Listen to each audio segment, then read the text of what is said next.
In our last video, we have studied about the types of unemployment, and today we are going to study about causes of unemployment. So this is the most important question and will consist 5 marks in your board examinations. There are 10 points in causes of unemployment. Let's see which are they. First is high rate of population growth. Second is slow rise in employment opportunities, low rate of saving and investment, capital intensive production technique, lack of vocational education, lack of manpower planning, inefficiency of public sector, negligence towards agriculture sector, less mobility of workers and lack of infrastructural facilities. See, अब ये 10 point एक साथ याद रखना is not easy.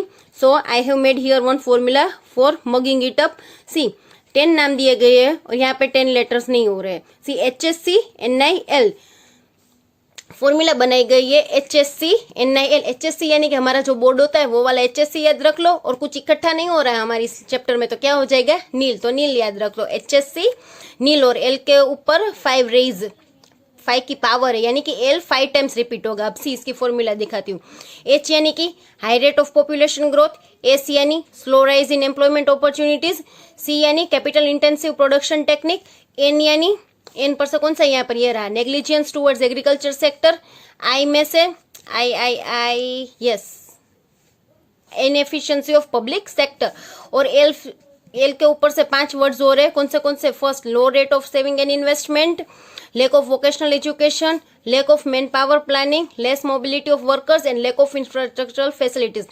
अब इस 5 L में से पहले 3 L लेक वाले 3 है, सी लेक और लेक, तो ये 3 पहले याद रख लेना चाहिए. Vocational education, infrastructural facilities and manpower planning, और बाद में less mobility of workers and no rate of saving and investment. हो गया इजी, ये याद रखना.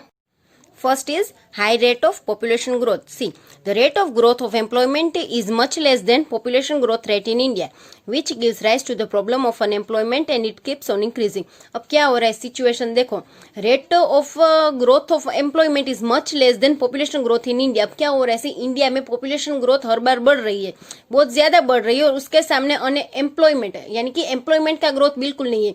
अब सिचुएशन क्या होनी चाहिए, सी पॉपुलेशन बढ़ रहा है तो सामने क्या होना चाहिए, एम्प्लॉयमेंट अपॉर्चुनिटीज भी बढ़नी चाहिए, पर यहाँ पर ऐसा नहीं हो रहा है. पॉपुलेशन बढ़ रही है पर सामने एम्प्लॉयमेंट अपॉर्चुनिटीज बिल्कुल नहीं बढ़ रही है. तो क्या हो रहा है उसके सामने, इसके कारण, इसकी वजह से क्या हो रहा है, अनएम्प्लॉयमेंट बढ़ रही है इंडिया में.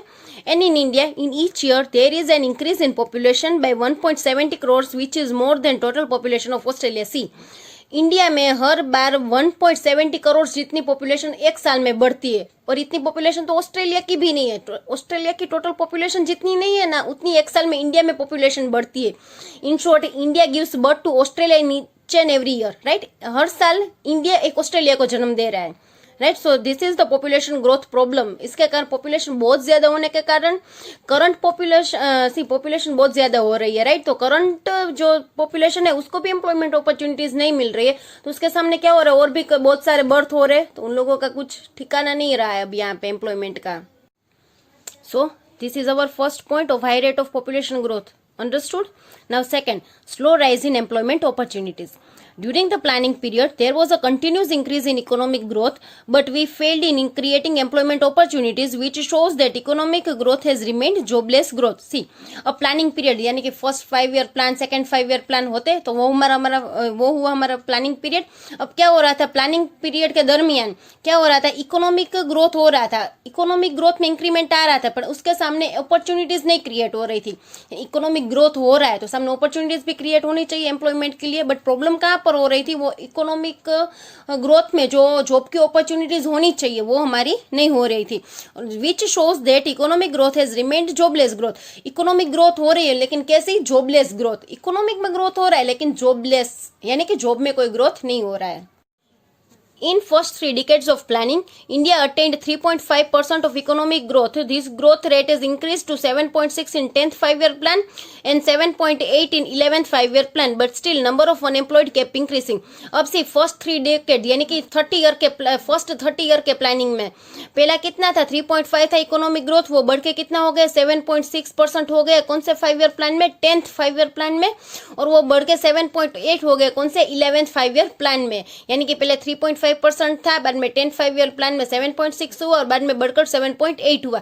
यानी इंक्रीमेंट हो रहा है, राइट, ग्रोथ में इंक्रीमेंट हो रहा है, लेकिन उसके सामने अनएम्प्लॉयमेंट भी इंक्रीज हो रही है। ग्रोथ इंक्रीज हो रहा है लेकिन उसके सामने एम्प्लॉयमेंट इंक्रीज होनी चाहिए। यहाँ पर क्या हो रहा है, उल्टा हो रहा है, एम्प्लॉयमेंट इंक्रीज नहीं हो रही है और अनएम्प्लॉयमेंट इंक्रीज हो रही है। तो इसके कारण क्या होगा, अनएम्प्लॉयमेंट की प्रॉब्लम फेस होगी। Third is low rates of saving and investment. Indian planning has increased national income but simultaneously population growth rate also increased। अब इंडियन प्लानिंग के कारण क्या हो रहा है, नेशनल इनकम तो बढ़ रही है, यानी कि पूरे नेशनल इनकम यानी कि क्या, पहले तो पूरे कंट्री की जो इनकम होती है उसे क्या बोलते हैं, नेशनल इनकम। तो क्या हो रहा है, प्लानिंग के कारण क्या हो रहा है, नेशनल इनकम बढ़ रही है पर उसके सामने क्या हो रहा है, पॉपुलेशन ग्रोथ भी बढ़ रहा है, right. Second, thus to satisfy basic needs of burdensome population kept saving and investments at lower rate। अब क्या होगा, सी इनकम बढ़ रही है, राइट, तो इनकम बढ़ रही है, सामने पॉपुलेशन बढ़ रहा है, तो पॉपुलेशन बढ़ रही है तो उसकी डिमांड्स भी ज्यादा होगी, तो उन लोगों को बेसिक डिमांड सेटिस्फाई करने के लिए ही सारे पैसे खर्च हो जाती है। तो इन्वेस्टमेंट यानी कि इन्वेस्टमेंट और सेविंग कुछ होता ही नहीं है। अब सी ज्यादा पॉपुलेशन है तो उन लोगों की नीड्स भी ज्यादा होगी, डिमांड्स ज्यादा होगी, तो उन लोगों को बेसिक डिमांड्स हम जब तक सेटिस्फाई कर लेते हैं ना, उतने में तो हमारा पूरा पैसा खर्च हो जाता है, उसके सामने सेविंग और इन्वेस्टमेंट हमारी कुछ नहीं हो पाती है। And because of low rate of investment in industry, agriculture और other sector they could not create employment opportunities which increase problem of unemployment. अब क्या रहा है, लो रेट ऑफ इन्वेस्टमेंट, यानी कि इन्वेस्टमेंट हो रहा है लेकिन बहुत लो रेट में, किसमें, इंडस्ट्री में, एग्रीकल्चर और अदर सेक्टर में। उसके कारण क्या हो रहा है, अगर देखो इन्वेस्टमेंट कम होगा कंपनी में, राइट, हम सपोज फॉर एग्जांपल ले लो, हमारा खुद का बिजनेस है, उसमें अगर हम इन्वेस्टमेंट कम करेंगे तो प्रोडक्शन कम होगा, प्रोडक्शन कम होगा तो बहुत से पर्सन्स की जरूरत नहीं पड़ेगी हमारे कंपनी में, राइट, थोड़े बहुत से भी काम चल जाएगा, तो उन लोगों को क्या होगा, हमारे अपॉर्चुनिटीज क्रिएट नहीं होगी। अब काम ज्यादा होगा तो पर्सन ज्यादा रखने पड़ेंगे, हमें कारीगर ज्यादा रखने पड़ेंगे। अब कारीगर ज्यादा हो गए तो अब उन लोगों को पैसा मिलेगा, राइट, और कारीगर ही नहीं हो गए तो क्या होगा, एम्प्लॉयमेंट अपॉर्चुनिटीज नहीं बढ़ेगी। सो this is the problem with our employment facility। Fourth is capital intensive production techniques। There is a scarcity of capital and abundance of labor in India। अब क्या हो रहा है, इंडिया में क्या सिचुएशन है पता है, कैपिटल कम है और उसके सामने ना लेबर्स बहुत ज्यादा है। एबंडेंस यानी बहुत ज्यादा मात्रा में, यानी कि क्या हो रहा है, चीज कैपिटल कम है और इसके सामने क्या है, लेबर ज्यादा है। So, to solve this problem of unemployment, labor-intensive techniques of production should have been adopted। तो अब ये प्रॉब्लम को सोल्व करने के लिए हमने लोगों ने क्या सोचा, लेबर इंटेंसिव टेक्निक, यानी कि ऐसे हम कुछ ऐसा काम करेंगे जिसमें क्या पैसों की कम जरूरत हो और लेबर्स की ज्यादा जरूरत हो। But from second 5 year plan India adopted development of heavy and basic industry. लेकिन सेकेंड 5 ईयर प्लान से इंडिया ने क्या डिसाइड किया, हेवी और बेसिक इंडस्ट्रीज को चलाने का डिसाइड किया। And in planning schemes, agriculture sector and industrial sector also labor intensive techniques were given less important। तो उसके कारण क्या हुआ, सी एग्रीकल्चर में और इंडस्ट्री में भी लेबर इंटेंसिव को ना लेस इंपॉर्टेंस देने लगे और कैपिटल ओरिएंटेड वर्क को इंपॉर्टेंस ज्यादा देने लगे। तो क्या हुआ, सी एग्रीकल्चर में पहला क्या होता था, फार्मर्स खुद काम करते, राइट, खुद बीज बोते थे, खुद हार्वेस्ट करते थे, यानी कि सब कुछ अपने आप करते। पर अब क्या हो गया, कैपिटल इंटेंसिव होने के कारण वो लोग क्या फार्मर्स को कम रखने लगे और कैपिटल यानी कि टेक्निकल थिंग्स सब ज्यादा करने लगे, मशीन्स आ गए, सब ट्रैक्टर आ गए, थ्रेशर्स आ गए, तो उसके कारण क्या हुआ, फार्मर्स की जरूरत नहीं पड़ती। तो यहाँ पर क्या हो गया, लेबर इंटेंस को लेस इंपॉर्टेंस मिलने लगा and as a result problem become acute. उसके कारण क्या हो गई, ये प्रॉब्लम बढ़ती गई। That's why Bhagwati committee and Venkataraman committee which was formed to study unemployment also recommend to use less in mechanism. तो इस सिचुएशन को देखकर इन दो कमिटी ने क्या सजेस्ट किया सबको कि जो भी करना है वो लेस मशीन का कम यूज करो और इंसान को ज्यादा रखो, यानी कि लेबर को ज्यादा इंपॉर्टेंस दो मशीन से ज्यादा, right. Fifth point is lack of vocational education. See in India, one reason for a high educational unemployment is ineffective educational system। See, India में अनएम्प्लॉयड पर्सन है लेकिन कैसे अनएम्प्लॉयड है, हाई एजुकेटेड, पढ़े लिखे इंसान को नौकरी नहीं मिल रही, यानी कि वो क्या हो गए, हाई एजुकेटेड अनएम्प्लॉयमेंट। और इस चीज का कारण क्या है, तो क्या इनइफेक्टिव एजुकेशन सिस्टम। इस यानी कि ये जो हमारी लूप फॉल्स है उसका कारण कौन सा है, तो क्या इनइफेक्टिव एजुकेशनल सिस्टम। जो हमारी एजुकेशनल सिस्टम है वो कैसे इफेक्टिव नहीं है, इनइफेक्टिव है, इसके कारण ये सब प्रॉब्लम्स हो रही है। Such type of workers who can work according to changing atmosphere are not available and are not created. अब ऐसे वर्कर्स जो हर एक सिचुएशन में काम कर सकते हैं, यानी कि टेक्निक चेंज हो जाए तो भी काम कर सकते हैं, एजुकेशन सिस्टम चेंज हो जाए तो भी काम कर सकते हैं, ऐसे वर्कर्स ना होने चाहिए। लेकिन हमारे स्टडी के कारण क्या हो रहा है, ऐसे वर्कर्स क्रिएट ही नहीं हो रहे। हमारे एजुकेशन सिस्टम ही लो है, तो इसके ऐसा कुछ एजुकेशन में तो आएगा नहीं, और वो एजुकेशन में होगा ही नहीं तो हम लोगों को कैसे पता चलेगा। तो इसके कारण क्या हो रहा है, जो हमारे लेबर्स हो रहे हैं ना वो लेस एजुकेटेड हो रहे हैं। इन लोगों को ना एग्जाम ओरिएंटेड सब आता है, लेकिन जब प्रैक्टिकल लाइफ में जो करना होता है वो उन लोगों को नहीं आता होता है। With the objective of increasing economic growth rate, technology and machinization has been adopted by industries and agriculture. अब क्या हो गया, सी इकोनॉमिक ग्रोथ को अटेंड करने के लिए ना इंडस्ट्रीज और एग्रीकल्चर लोग क्या यूज करने लगे, तो क्या टेक्निकल और मशीनाइजेशन, टेक्नोलॉजी यूज करने लगे और मशीन यूज करने लगे। अब ऐसे लेबर जिन लोगों को जो टेक्नो फ्रेंडली हो, यानी कि जिस लोगों को टेक्नोलॉजी का यूज करना आता है, मशीन का यूज करना आता है, वो अवेलेबल नहीं है इंडिया में, right. Hence, skilled laborers are few because of lack of vocational education. So, अब सी मशीन चलाना सिखाएगा एजुकेशन में तो उन लोगों को मशीन चलाना आएगा, राइट। लेकिन हमारे एजुकेशन सिस्टम में ही लूप फोल्स है, तो इसलिए कुछ होगा नहीं, right. So this is the reason. Now lack of manpower planning.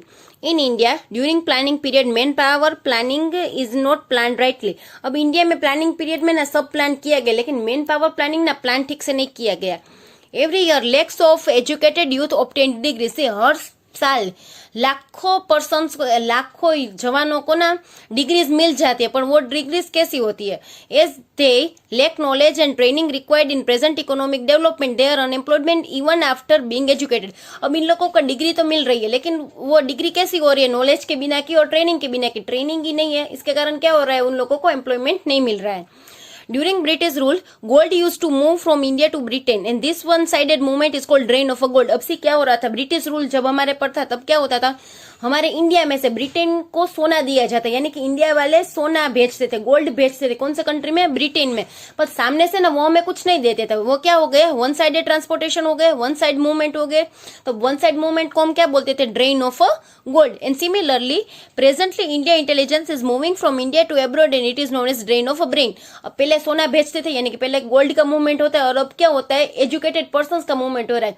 जो भी यहाँ पर एजुकेटेड होता है, वेल ट्रेन्ड होता है, वो कहाँ पे चला जाता है, वर्क करने के लिए एब्रॉड चला जाता है। तो ये क्या हो गया, ड्रेन ऑफ अ ब्रेन। अब सी हमारे पीपल्स एब्रॉड जा रहे सैलरी की सेल्फिशनेस के कारण, पर वहां से कोई यहाँ पर इंडिया में नहीं आ रहा, तो वो भी वन साइड मूवमेंट हो गए, तो उससे हम क्या बोलेंगे, drain of brain. 7th point is inefficiency of public sector. See, what is happening in India? After independence, public sector was given more importance than private sector, and there is an immense increase seen in number of public sector and investment thereof. अब क्या हो रहा था independence के बाद कि public sector को ना ज्यादा इंपॉर्टेंस दिया जा रहा था और प्राइवेट सेक्टर को कम इंपॉर्टेंस दिया जा रहा था। तो उसके कारण इन्वेस्टमेंट किस में ज्यादा होने लगे, पब्लिक में ज्यादा होने लगे, यानी कि पब्लिक कंपनीज में क्या होने लगे, इन्वेस्टमेंट ज्यादा होने लगे। But the quality of employment generation estimated from public sector was not able to generate more employment because of its low productivity. अब किसी इंपॉर्टेंस हम किसको दे रहे थे, पब्लिक कंपनी को दे रहे थे, और प्राइवेट कंपनी को लेस इंपॉर्टेंस दे रहे थे। अब जब रिजल्ट डिक्लेयर हुआ, यानी कि जब फाइनल रिजल्ट हमने देखा, तो क्या हो रहा था, पब्लिक कंपनी को जितना इंपॉर्टेंस मिल रहा था ना, उसके सामने ना वो इंपॉर्टेंस प्रोडक्शन में इंपॉर्टेंस नहीं दिखा पा रहा था। उसके कारण क्या हो गया, एम्प्लॉयमेंट वो ज्यादा क्रिएट नहीं होने लगे, यानी कि पब्लिक सेक्टर वाले ना बहुत से एम्प्लॉयमेंट क्रिएट नहीं होने करने दे रहे थे। और उसके सामने क्या हो रहा था, प्रॉब्लम कि पब्लिक प्राइवेट कंपनी को हम अलाउ ही नहीं कर रहे थे, तो यानी कि इंटरेक्शन हो गए दोनों कंपनी के बीच में, और इसके कारण अनएम्प्लॉयमेंट की सिचुएशन क्रिएट हो गई थी। 8th point is negligence towards agriculture sector. See, first point, in India, economic employment policy more emphasis is given to other sectors than agriculture. अब इंडियन इकोनॉमिक एम्प्लॉयमेंट में क्या हो रहा है कि एग्रीकल्चर को लेस इंपॉर्टेंस दिया जा रहा है अदर सेक्टर्स के कंपैरिजन में। बर्डन ऑफ पॉपुलेशन बहुत ज्यादा है। Lake of irrigation facilities available नहीं है इंडियन फार्मर्स को। लेक ऑफ एग्रीकल्चर फाइनेंस, यानी कि एग्रीकल्चर में पैसे खर्च करने के लिए फाइनेंस नहीं है। अनसर्टेनिटी ऑफ मानसून, सबसे इंपॉर्टेंट प्रॉब्लम दैट ये वाली, मानसून का ना कुछ ठिकाना नहीं है इंडिया में, रेन का ठिकाना नहीं होता इंडिया में। And few other uncertainties are responsible for poor development of agriculture, यानी कि एग्रीकल्चर को डेवलप करने के लिए ना ऊपर के जो 2 लाइन में दिए गए ना, वो सब अनसर्टेनिटीज हमें फेस करनी पड़ती है। and that's why rural laborers who was dependent on agriculture face high rate of seasonal and disguised unemployment. यानी कि जो भी लेबर्स, इसके कारण जो भी लेबर्स एग्रीकल्चर में काम कर रहे हैं उन लोगों को फेस करनी पड़ती है डिस्गाइज्ड अनएम्प्लॉयमेंट और सीजनल अनएम्प्लॉयमेंट. डिस्गाइज्ड अनएम्प्लॉयमेंट और सीजनल एम्प्लॉयमेंट क्या है वो आपने लास्ट टॉपिक में हमने डिस्कस कर लिया था.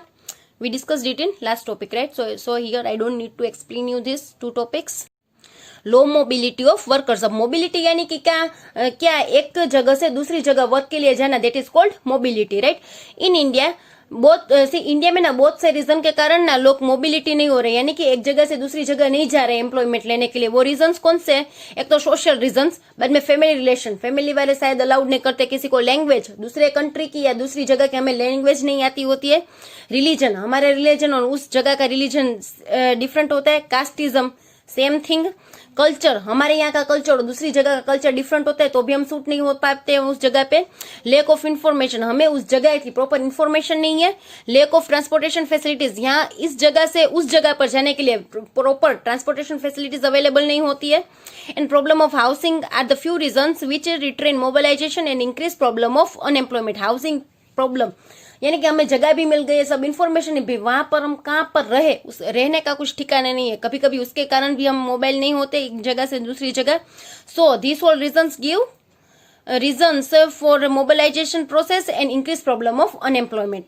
Now second, people with higher education are not interested in going to rural areas, backward areas even if they are employment. अब सी जिन लोगों के पास हायर एजुकेशन होता है उन लोगों को रूरल एरियाज में नहीं जाना होता है, टाउनशिप में नहीं जाना होता है या फिर बैकवर्ड एरियाज में नहीं जाना होता है. इसके कारण क्या होता है, उन लोगों को अनएम्प्लॉयड रहना पड़ता है. The people expect to get employment in urban areas which if not satisfied they would prefer to remain unemployed. अब कुछ लोग तो ऐसे होते हैं जिन लोगों को एम्प्लॉयमेंट मिल रहा है यानी कि नौकरी मिल रही है लेकिन फिर भी उन लोगों को अर्बन एरिया में रहना है यानी कि शहर में रहना है और गांव में नहीं जाना है, उसके लिए ना वो लोग जा ही नहीं रहे एम्प्लॉयमेंट, यानी कि वो अनएम्प्लॉयड रहना ज्यादा पसंद करेंगे लेकिन रूरल एरियाज में नहीं जाएंगे. सो this is the problem going with India. And last is 10th point, that is lack of infrastructural facilities. In rural area, lack of transportation facilities, lack of proper roads, lack of education, health and electricity facilities are the reasons of low generation of employment. अब सी rural area यानी कि गांव में क्या होता है, transportation की facilities नहीं होती है, प्रॉपर रोड्स नहीं होते, एजुकेशन की फैसिलिटीज नहीं होती, इलेक्ट्रिसिटी अवेलेबल नहीं होती, तो इसके इन सब प्रॉब्लम्स के कारण क्या होता है वहां पर अनएम्प्लॉयमेंट ज्यादा रहती है. As such, in rural areas for industries, there are availability of raw materials for agro-based industries, but due to the lack of continuous and required electricity, industrialists do not wish to establish industries in the rural area. अब क्या होता है, rural area में ना raw materials agro industries के लिए ना raw materials easily available मिल जाते हैं, लेकिन उन लोगों को उस एग्रो प्रोडक्ट्स को फाइनल प्रोडक्ट में कन्वर्ट करने के लिए कुछ इंडस्ट्रीज चाहिए, हमें इलेक्ट्रिसिटी की जरूरत पड़ती है, बहुत से ट्रांसपोर्टेशन की जरूरत पड़ती है, पर वो सब चीजें ना रूरल एरियाज में अलाउड नहीं होती, यानी कि मीन्स मिल नहीं पाती है, हमें अवेलेबल नहीं होती है. तो उसके कारण क्या होता है, जो इंडस्ट्रियलिस्ट होते हैं वो बड़े बड़े इंडस्ट्रियलिस्ट होते हैं, उन लोगों को ना रूरल एरियाज में इंडस्ट्री रखनी अच्छी नहीं लगती है. So that is the reason why we are lacking behind in infrastructure facilities, and as a result new employment cannot arise in unemployment. As a result new employment cannot arise and unemployment exists. तो इसके कारण क्या होगा, अब industrialist industries rural area में रखेंगे ही नहीं तो वहां पर एम्प्लॉयमेंट की अपॉर्चुनिटीज नहीं होगी, तो इसके कारण क्या होगा, अनएम्प्लॉयमेंट बढ़ता रहेगा. So here we completed the causes of unemployment.